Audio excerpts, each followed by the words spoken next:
Hello दोस्तों, स्वागत है आपके अपने YouTube channel Monu study centre पर। मेरा नाम मोनू कुमार है और आज के इस वीडियो में हम लोग केमिस्ट्री के इम्पोर्टेंट क्वेश्चन को करने वाले हैं। तो चलिए हम लोग इम्पोर्टेंट क्वेश्चन को करते हैं। तो देखिए हमारा पहला क्वेश्चन क्या कहता है कि कांच को अतिशीतित द्रव क्यों कहा जाता है। तो कांच को अतिशीतित द्रव क्यों कहा जाता है, क्योंकि यह ठोस होते हुए, देखिए कांच ठोस होता है लेकिन उसमें द्रव के गुण प्रदर्शित करता है। कहने का अर्थ हुआ कांच तो ठोस होता ही है लेकिन उसमें बहने की प्रवृत्ति होता है, पानी के जैसा बहता है। आगे देखते हैं, प्रदर्शित होता है द्रवों के समान इसमें प्रवाहित होने का गुण होता है। द्रवों के समान इसमें प्रवाहित होने का गुण होता है। हाँ, यह क्रिया पुरानी इमारतों में देखा जा सकता है। कांच के तली भाग पर मोटा हो जाता है तथा ऊपरी भाग पर क्या हो जाता है, पतला हो जाता है। इसको हम समझाते हैं अच्छा से। देखिए ये कह रहा है ना कि कांच को अतिशीतित द्रव इसलिए कहते हैं क्योंकि देखिए कांच ठोस होता है लेकिन उसमें बहने की प्रवृत्ति होती है। कहने का अर्थ हुआ मतलब बहने का क्षमता होता है। इसके बाद क्या कहता है, यह क्रिया पुरानी इमारतों में देखा जा सकता है। देखिए इसका अर्थ क्या हुआ, इतना दूर का अर्थ क्या होता है। ये देखिए मान लीजिए कि ये क्या है, कांच है। कांच है, इस पर जब देखिए जब इस पर सूर्य का प्रकाश जब पड़ेगा ना, इस पर जब सूर्य का प्रकाश इस पर पड़ेगा तो धीरे धीरे क्या करेगा, यहाँ से ऊपरी भाग से क्या करेगा ना कि यहाँ पर बहना स्टार्ट होगा। धीरे धीरे क्या होगा, यहाँ से पिघल करके धीरे धीरे धीरे धीरे कुछ सालों बाद, बहुत साल के बाद क्या होता है कि यहाँ पर तली पर मोटा हो जाता है। यहाँ पर तली पर मोटा हो जाता है और ऊपरी भाग पर क्या हो जाता है ना कि पतला हो जाता है। यही कह रहा है कांच के तली पर मोटा हो जाता है, मतलब तली पर क्या होता है, ये तली हो गया, नीचे तली हो गया, तली पर मोटा हो जाता है तथा ऊपरी भाग पर क्या हो जाता है, पतला हो जाता है। जब सूर्य का यहाँ से प्रकाश पड़ेगा धीरे धीरे यहाँ से क्या होगा, पिघलेगा, तो यहाँ पर पतला हो जाएगा, यहाँ पर पतला हो जाएगा, पिघल पिघल करके नीचे आएगा तो यहाँ पर मोटा हो जाएगा। यही क्वेश्चन कह रहा था कि क्या कह रहा था कि कांच को अतिशीतित द्रव क्यों कहते हैं। तो कांच को अतिशीतित द्रव इसलिए कहते हैं क्योंकि वह ठोस होता है लेकिन उसमें द्रव के गुण प्रदर्शित होता है, उसमें बहने की क्षमता होती है। यह प्रक्रिया पुरानी इमारतों में देखा जा सकता है कि जब सूर्य का प्रकाश उस पर पड़ती है तो ऊपरी तली पर क्या हो जाता है कि पतला हो जाता है और नीचे तली पर क्या हो जाता है, पिघल पिघल कर नीचे आ जाता है, जिसके कारण वहां पर मोटा हो जाता है। इसमें यही कहा गया है। चलिए हम लोग दूसरा क्वेश्चन को देखते हैं। देखिए दूसरा क्वेश्चन दिया गया है कि फ्रैंकल दोष क्या है, फ्रैंकल इफेक्ट क्या है। देखिए हम लोग फ्रैंकल इफेक्ट को समझते हैं। देखिए इसमें क्या होता है कि धनायन अपने स्थान को छोड़ करके खाली स्थान में चले जाते हैं, उसे क्या कहते हैं, फ्रैंकल दोष कहते हैं। देखिए यहाँ पर खाली स्थान का मतलब होता है अंतरकाशीय स्थान। आप लोग समझिए अंतरकाशी अगर शब्द आए तो आप लोग समझिएगा कि खाली स्थान में चला जाता है। इसका कहने का अर्थ क्या होता है कि इसमें धनायन, देखिए यहाँ पर धनायन दिया हुआ है, इसमें धनायन क्या करता है कि अपने स्थान को छोड़ देता है, अपने स्थान को छोड़ करके अंतरकाशीय स्थान में चले जाते हैं, उसे क्या कहते हैं, फ्रैंकल दोष। क्या करता है कि इसमें यहाँ से अपने स्थान को छोड़ देता है, धनायन यहाँ पर है और धनायन अपने स्थान को यहाँ से छोड़ देता है। देखिए यहाँ से छोड़ देता है और खाली स्थान अंतरकाशीय स्थान में चले जाते हैं।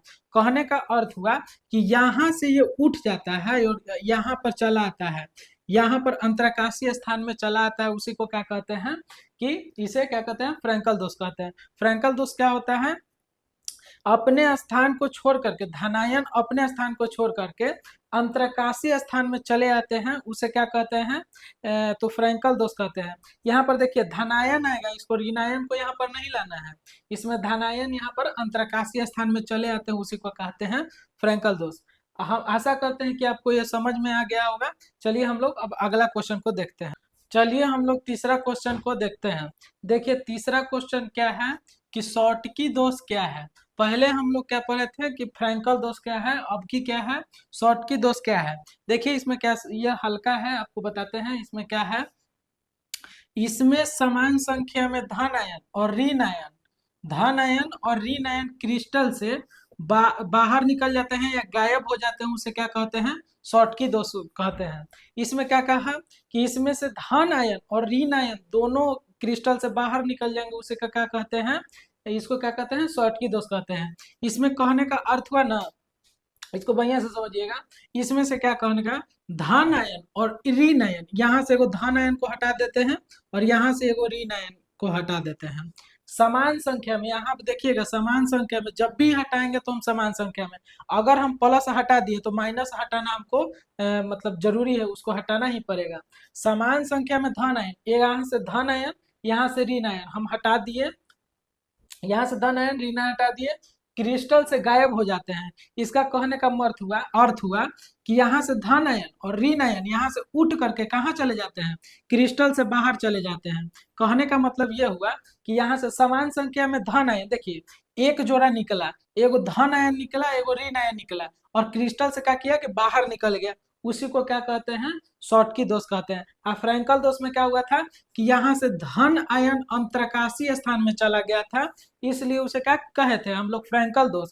और इसको क्या कहेंगे, शॉर्टकी दोष, क्योंकि इसमें समान संख्या में धन आयन और ऋण आयन क्रिस्टल से बाहर निकल जाएगा, उसी को क्या कहते हैं, शॉर्टकी दोष। आशा करते हैं कि आपको यह भी समझ में आ गया होगा। चलिए हम लोग चौथा क्वेश्चन को देखते हैं। चौथा क्वेश्चन है कि क्रिस्टल क्या है। तो क्रिस्टल क्या है इसको समझते हैं। देखिए, जिस ठोस पदार्थ का ज्यामितीय आकृति निश्चित हो, जिसे बराबर बराबर भागों में बांटा जा सके, उसे क्या कहते हैं, क्रिस्टल कहते हैं। जैसे में हीरा, ग्रेफाइट, रबर, बहुलक इत्यादि। इसको समझिए, जिस ठोस पदार्थ का ज्यामितीय आकृति कहने का मतलब क्या है, ज्यामितीय आकृति निश्चित हो और जिसे बराबर बराबर भागों में बांटा जा सके, उसे क्या कहते हैं, तो क्रिस्टल कहते हैं। आइए इसको समझते हैं। देखिए, इसका कहने का अर्थ हुआ ना कि ज्यामितीय आकृति कहने का अर्थ हुआ ना कि देखिए, यहाँ बड़ा के बाद क्या आ रहा है, छोटा आ रहा है, फिर बड़ा के बाद क्या, छोटा के बाद क्या आ रहा है, बड़ा आ रहा है, फिर बड़ा के बाद क्या आ रहा है, छोटा आ रहा है। कहने का अर्थ है कि अगर आपको यहाँ पर बड़ा के बाद हमें क्या देखना है, छोटा आ रहा है, छोटा के बाद क्या आ रहा है, बड़ा आ रहा है। मतलब कहने का अर्थ हुआ कि बड़ा के बाद क्या आएगा, छोटा आएगा, और छोटा के बाद निश्चित है कि बड़ा आएगा। यही कह रहा है कि जिसका ज्यामितीय आकृति निश्चित हो, जिसे बराबर बराबर भागों में बांटा जा सके, उसे क्या कहते हैं, क्रिस्टल कहते हैं। ये कहने का अर्थ होता है कि अगर आपको बड़ा दे दिया जाए तो आपको पता होगा कि अगला में क्या आएगा, तो छोटा आएगा, और छोटा के बाद पता है कि आपको क्या आएगा, तो बड़ा आएगा। फिर देखिए, यहाँ पर बड़ा के बाद छोटा, फिर छोटा के बाद बड़ा, फिर बड़ा के बाद छोटा, छोटा के बाद बड़ा आ रहा है ना।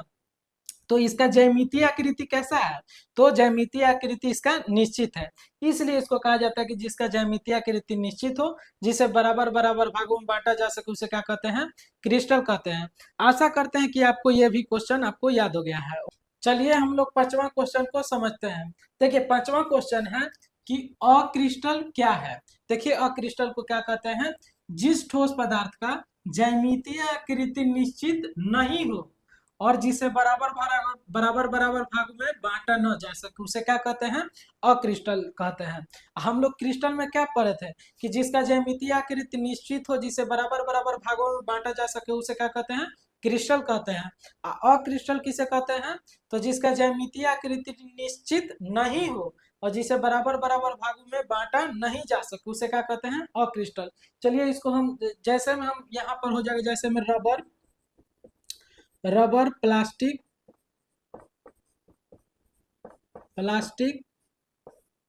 प्लास्टिक ईटीसी, यहाँ पर इसका एग्जाम्पल हो जाएगा रबर और प्लास्टिक। इसको हम समझते हैं। यहाँ पर क्या कह रहा है कि ज्यामितीय आकृति निश्चित नहीं होता है। कहने का इसका सीधा अर्थ होता है कि देखिए, हम लोग जब क्रिस्टल पढ़े थे तो देखिए, बड़ा के बाद एकदम आना ही आना था कि छोटा आएगा, और छोटा के बाद क्या आएगा, तो बड़ा आएगा, अब बड़ा के बाद क्या आएगा, तो ये क्रिस्टल में होता था, क्रिस्टल में ये वाला होता था, ये क्रिस्टल में होता था और ये अक्रिस्टल में होगा। इसको समझाते हैं, अक्रिस्टल में होगा। देखिए इसमें क्या होता है, इसमें निश्चित ज्यामितीय आकृति नहीं होता है और इसे बराबर बराबर भागों में बांटा नहीं जा सकता। कहने का अर्थ हुआ कि देखिए, यहाँ पर बड़ा के बाद देखिए, छोटा छोटा छोटा, फिर बड़ा बड़ा बड़ा, छोटा बड़ा छोटा बड़ा, इससे पता चल रहा है कि छोटा के बाद क्या आएगा, चाहे बड़ा के बाद क्या आएगा, इसे पता नहीं चला। लेकिन हम क्रिस्टल पढ़े थे तो पता चल रहा था कि अगर छोटा आ गया तो आगे क्या आएगा, तो बड़ा आएगा। और लेकिन यहाँ पर इसका कुछ पता नहीं चले, बड़ा के बाद 3 गो छोटा आ गया, फिर 3 गो बड़ा आ गया, फिर एगो छोटा आ गया, फिर बड़ा एगो बड़ा आ गया। इसका ज्यामितीय आकृति कहने का मतलब आकृति निश्चित नहीं है, जिसे हम बराबर बराबर भागों में बांटा नहीं जा सकता है, उसे क्या कहते हैं, अक्रिस्टल कहते हैं। आप लोगों को आशा करते हैं कि ये भी समझ गए होंगे। और आपको यह क्लास अगर अच्छा लगा होगा तो लाइक शेयर एंड सब्सक्राइब जरूर कीजिएगा, अपने दोस्तों के पास शेयर जरूर कीजिएगा। धन्यवाद।